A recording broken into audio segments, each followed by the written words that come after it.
It's 10 p.m. Do you know where your children are?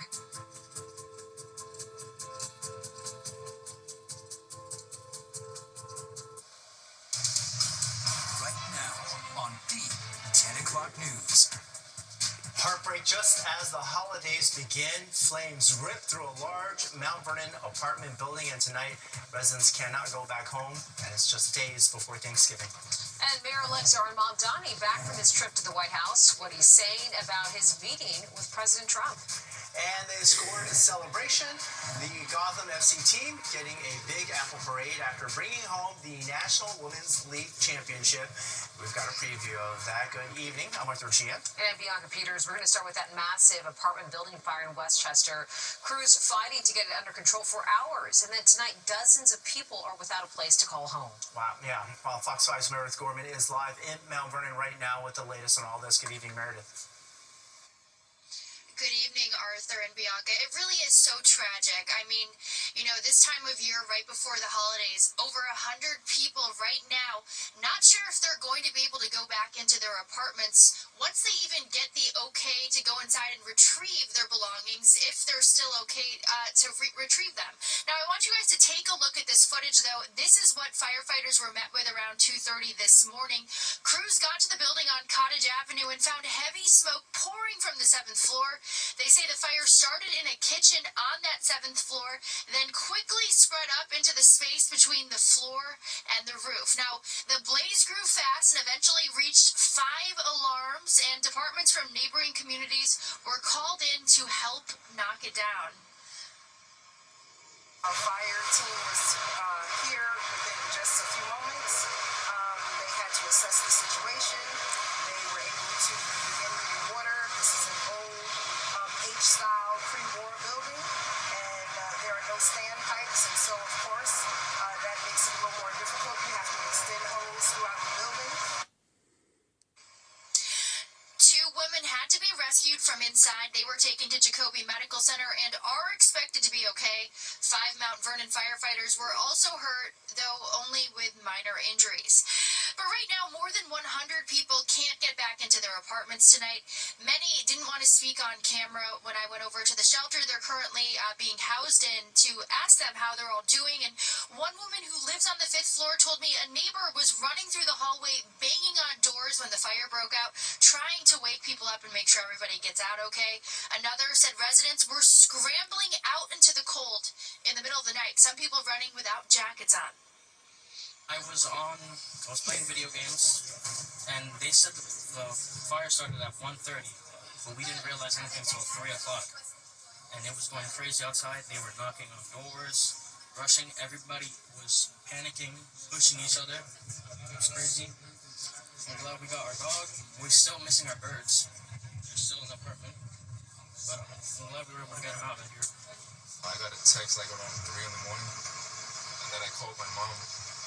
Called it like 3 times, and she didn't pick up, so that's when I hopped out of bed and ran over. Everybody's well. Nobody had to go, to the yard or anything like that, but yeah, I thought I lost my mom. Tonight, the Red Cross and other community organizations stepping in to help these people in need. We saw an outpouring of support from people who live in the community, too, who went over to where some of the people who were displaced from the fire were being held today, bringing over bags filled with clothes and other items that they may need while they try to figure out what's next. And, of course, just terrible timing right before the Thanksgiving holiday, Arthur. All right, thank you very much, Meredith. Meanwhile, in the city, fire marshals are investigating what sparked a deadly fire in Queens. This is Citizen App video of the scene. The FDNY saying a 95-year-old woman died when fire broke out in a house on 202nd Street in St. Albans just before 8 this morning. A 6-year-old girl is hospitalized in critical condition, and a 68-year-old woman is in the hospital. She is in stable condition. Meanwhile, Mayor-elect Zohran Mamdani back in the spotlight today for the first time since his meeting with President Trump. On Meet the Press this morning, Mamdani was asked if still he believes that Trump is a fascist. He said that his feelings haven't changed despite their cordial meeting on Friday. Mamdani took a more gracious tone, though, when visiting the Union Grove Missionary Baptist Church in the Bronx, saying it was an honor to be there and that he and Trump shared the same goal to make the city affordable. I think it was New Yorkers that won in this conversation. It was a conversation that came back again and again to the people of the city. Mamdani also said that he still hopes he and the president can work together. And in international news, Secretary of State Marco Rubio meeting with Ukrainian officials in Geneva, Switzerland today. He said talks to end the war with Russia were, quote, very productive, end quote. President Trump has set a deadline of Thursday, but suggested that date is flexible if progress is being made. Supporters of Ukraine complain the 28-point plan is too favorable for Moscow, but the head of the Ukraine delegation says good progress is being made. Rubio says more meetings are due to take place. We have a very good work product that was already built on a foundation of input from all the relative parties involved here, and we were able to go through some of those items now, point by point, and I think we made good progress. Our teams have now gone to their rooms as we're working on some of the suggestions that were proffered to us, so we're working through making some changes, some adjustments. President Trump criticized President Zelensky on Truth Social on Sunday, writing, quote, Ukraine leadership has expressed zero gratitude for our efforts. And Pope Leo imploring the people who kidnapped more than 300 school children in Nigeria to let them go. 50 of those kids managed to escape and they're back with their families. On Friday, gunmen attacked their Catholic school and took them hostage. So far, no group has claimed responsibility, but also officials are not saying if they know where the escaped children were being held or how they managed to escape. Now on to our weather. We've got rain in the forecast, some frigid temperatures, even a 60-degree day. So what falls on which day on this important travel week? Let's bring in meteorologist Audrey Puente for that. Hey, Audrey. Hi there. Well, it sounds like we'll have a little bit of everything as we go through this coming week here. So tonight will be clear and cool across the tri-state area. We'll have a breezy start to the week. Rain returns to the tri-state area on Tuesday, so if that's your travel day, that will be the problematic day this week. It turns milder by midweek, and as Arthur mentioned, we'll be close to 60 in many spots by then. Enjoy that while it lasts, because when Thanksgiving arrives, so does the return of some very cold weather. Right now it's 47 in Central Park, 49 at LaGuardia, 36 now in Atlantic City with clear skies. We have clear skies across much of the area. The exception is up to the north here, where we have some clouds speckling our skies because of some shower activity happening near the Capital District and into central New York. For the most part, we'll be mostly clear. That will help our temperatures drop into the 40s in the city. We'll be in the 30s in some of the suburbs. We'll be going up the thermometer this week, and then we come down at the end of the week. I'll have all the details as well as your Thanksgiving holiday weekend forecast coming up. Arthur, Bianca? All right, thanks so much, Audrey. Well, we've got some football champions coming back to New York. That's right. We're talking about Gotham FC, though, who won the National Women's Soccer League Championship last night. And tomorrow morning, they are getting a party. That's right, New York style. Fox 5's Kendall Green is in the newsroom right now with all the details on this parade. How's it going, Kendall? Hey, good evening, Arthur, Bianca. After last night's big win, we've got another championship team hailing from New York, and we're just one wake up away from the big citywide celebration. Gotham FC will be at the center of all the action beginning tomorrow morning, and that's when the city will honor Gotham FC with the ticker tape parade beginning at 10 a.m. on Barclay Street. It'll head up Broadway and end up at City Hall in Lower Manhattan. That's where there will be a limited public viewing area at City Hall Plaza, and 500 lucky fans already started getting their tickets free of charge this morning on the first-come basis. Now, the parade will feature Gotham FC players, coaches, owners, and city officials who'll be handing over the keys to the city. Now, Gotham FC beat the Washington Spirit last night 1-0 in San Jose to claim their second title in just 3 years. The long goal of the game came from middle fielder Rose Lavelle, who scored in the 80th minute to seal the deal. That goal topped off the team's historic playoff run, giving the ladies a championship trophy to show for it. Tomorrow, they'll be sharing that with Gotham City. Now, Fox 5 will be pumped at the parade, and you can catch all the action on Newsroom Live streaming in the Fox Local app tomorrow beginning at 10. Arthur and Bianca. All right, looking forward to it. Thanks so much. Meanwhile, stay tuned because Sports Extra is coming up at the bottom of the hour. Tina Cervasio is here with a preview, though. Tina. Hello there, Bianca and Arthur. Well, tonight on Sports Extra, Jennifer Williams will have more on Gotham FC and their incredible win in the championship game. And we also have major news. New York City FC has advanced to the MLS Cup Eastern Conference Final. They beat Philadelphia just moments ago. And then Fox Sports NFL analyst Brian Baldinger will join us as well to talk about just why the Jets and Giants continue to lose. All of that tonight at 10:30. And before we even get to that tonight, we're going to be talking about how AI is everywhere. So why shouldn't it be in the middle of forecasting the weather? But how accurate is it? Audrey's got the answer to all that next. The 10 o'clock news. We have just found out why Childish Gambino canceled his concert tour last year during a performance in LA. Yesterday, the musician, whose name is Donald Glover, revealed he had a stroke. The 42-year-old told the crowd that during a show in Louisiana, he had a really bad headache. He finished the show, but got the diagnosis when he went to a hospital in Houston afterwards. He also says that he's had 2 surgeries for a hole in his heart. Glover went on to say that he considers the life that he's lived to be a blessing. Well, if you're heading out this Thanksgiving, be prepared for some record-breaking traffic. Yeah, AAA is saying that this Thanksgiving is shaping up to be the busiest ever, with nearly 82 million Americans traveling. The worst drive times start Tuesday afternoon and stretch through Wednesday night. AAA recommending traveling before lunch on most days. The worst travel time starts at noon on Tuesday until 9 p.m. and then Wednesday 11 a.m. to 8 p.m. Now, after Thanksgiving, AAA says traffic is expected to start building between 1 p.m. and 7 p.m. on Friday. Well, AI is everywhere. We know that to be a fact, and the tech is popping up in the workplace and also this, including the weather forecasting. But how accurate can it be? Fox News meteorologist Audrey Puente has been taking a deep dive and joins us now with more on this. Audrey. Arthur and Bianca, as you are about to see, artificial intelligence is no longer just writing emails or helping you pick a playlist. It is now helping meteorologists analyze patterns, predict storms sooner, and improve the accuracy of the forecasts we all depend on. To understand how it works, I spoke with Professor Dale Duran from the University of Washington, one of the country's leading experts in atmospheric sciences.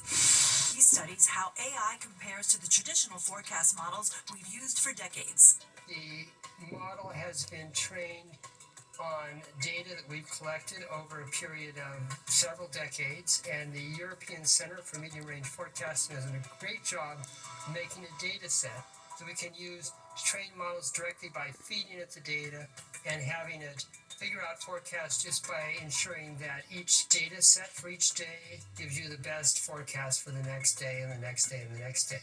Duran says once these AI models are trained, they can produce forecasts far faster, sometimes even more accurately than the systems that solve millions of physics equations each day. If you just take this approach of feeding the data in and then evaluating the quality of the forecast in some sort of a holistic sense, it can give you a better result. He says that accuracy showed up during this year's hurricane season when AI models correctly predicted the strength and track of storms days in advance. I looked at its forecast for the position and intensity of Melissa at 4-day lead times, and then compare where it did wind up, and compare the forecasts from the AI model and the old style IFS model. The AI model was actually better. Dr. Amy McGovern is a professor at the University of Oklahoma and director of the National Science Foundation's AI Institute for Research on Trustworthy AI in Weather and Climate. Her team is helping NOAA test these new tools in real-world forecasting. The European model has an AI model that is completely operational, and they're using it to look for large-scale trends. There's another global AI model that people are using inside NOAA to test operationally, that is the Google DeepMind model that is looking at hurricane forecasting, and it's shown a tremendous amount of promise for predicting hurricanes and tropical cyclones worldwide, a few days ahead of what the global models are doing. She says the same model impressed forecasters during Hurricane Melissa, predicting its strength and track long before other models did. But both scientists warn AI isn't magic and it's not perfect. If it's never seen an event before, it's probably not going to get that event correct. The other limitation I would add to that is that it can be very confidently wrong. So the big takeaway, both experts agree AI is already improving forecasts, but it works best as a partner to human forecasters, not a replacement. And this is just one of the hot topics Nick, Mike, Liv, and I are covering in our Weather Extreme special, and you can watch it later this week on Fox 5, My 9, and streaming in the free Fox local app. Arthur, Bianca? Very fascinating. Definitely learned something that. Audrey, thanks so much. Meanwhile, Audrey will be back with the holiday forecast coming up next. And Audrey Plenty's back. She's got a forecast for a very important week ahead. That's right. A lot of people will be traveling this week, and I'm going to pinpoint when is the best and worst travel days for you. But first, let's talk about today. It was chilly across the tri-state area. 49 is all we got to in Central Park, and that was at about 4 o'clock this afternoon. That's a little bit below average for this time of year. This morning, we start off with a very chilly 36. The winds were also making it feel even colder outside today. We were gusting close to 30 in many spots, including Newark into Farmingdale across Long Island. Wind gusts were as high as 20 miles per hour in White Plains and in Central Park, which definitely added to the chill today. Not too bad right now. We're at 47 in the Park. It's 40 in Islip, 44 in East Hampton. It's 43 for you in White Plains, and we're in the 30s up towards Monticello and in Sussex, New Jersey. Now, our winds a little bit brisk at times, but for the most part, they should stay light for tonight. Tomorrow, though, it will be a breezy day, but it's going to be a cold breeze running through the region. The good news is we'll have plenty of sunshine. We have clear skies out there for the most part across Long Island into central and southern New Jersey, but a little more cloud cover being found to the north here, where we do have a wave of energy passing through that's pinwheeling a couple of isolated showers just north of us, and that's why we have that cloud cover kind of spilling further south into places like Rockland and Orange County right now. High pressure is nosing its way in here from the west. This will be dominating our weather pattern for tomorrow.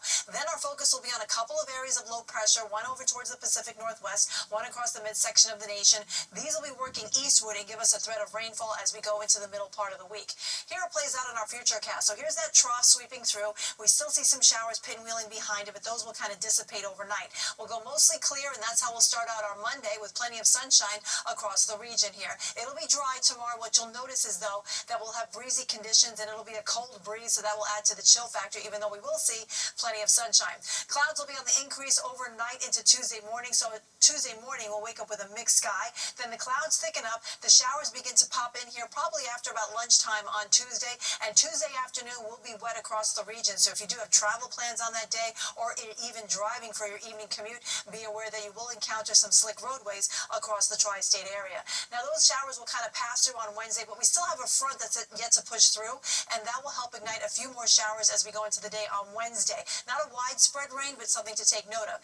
Also to take note of is that we're going to be out of front of it with a milder airflow coming in, so temperatures will be closing in on 60 degrees in many spots by the time we get to Wednesday. So if you're planning your travel for this week, the best travel days are definitely tomorrow and then Thanksgiving Day through the weekend on Sunday. The worst travel window, I think, is going to be about 6 p.m. on Tuesday until about midnight that night because of that steady rainfall that will be coming through. But the good news is we're not expecting any major storm systems to come through for this week, so most days will be okay for traveling as far as the weather's concerned. Airline delays, that's a different story, of course. Temperatures will be warming up to near 60 degrees by the middle part of the week, and then on Thanksgiving we bottom out in the 40s. It stays cold right through the upcoming weekend. Stay tuned. More of the 10 o'clock news will be back right after this commercial break. Everyone. All right, it's time now for a look ahead at some stories happening this week. Tomorrow, in case you missed it earlier, New York City is honoring the National Women's Soccer League champs, Gotham FC. They're getting a parade. The club won against the Washington Spirit 1-0 last night. The celebration begins tomorrow at 10 a.m. in Lower Manhattan.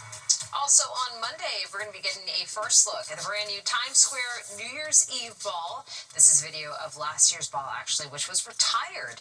This new ball is covered in more than 5,000 Waterford crystals in 3 sizes. Each size features its own design. And the main event is Thursday. Get ready to be dazzled by the 99th annual Macy's Thanksgiving Day Parade. This year's new floats include Labubu and Stranger Things. And as for balloons debuting, Buzz Lightyear and Pac-Man are taken to the skies. The parade starts at 8:30 a.m. We'll be right back with Christmas in Barcelona. Interesting. It's not Orlando. It's the year-end.